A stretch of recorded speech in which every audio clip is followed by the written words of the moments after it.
How to automate lead enrichment from LinkedIn Sales Navigator.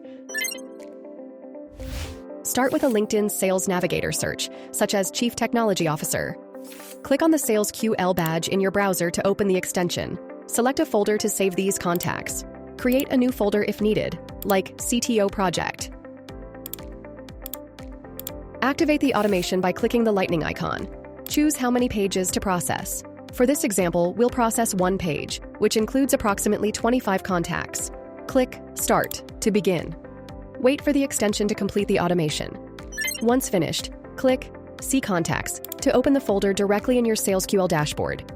Here, you can view enriched details like emails, phone numbers, and more. But that's not all. SalesQL automations also work seamlessly with other LinkedIn Sales Navigator features. Whether you're managing contacts from a saved list or exploring members in a group, the process is just as simple. Navigate to an existing saved list in LinkedIn Sales Navigator.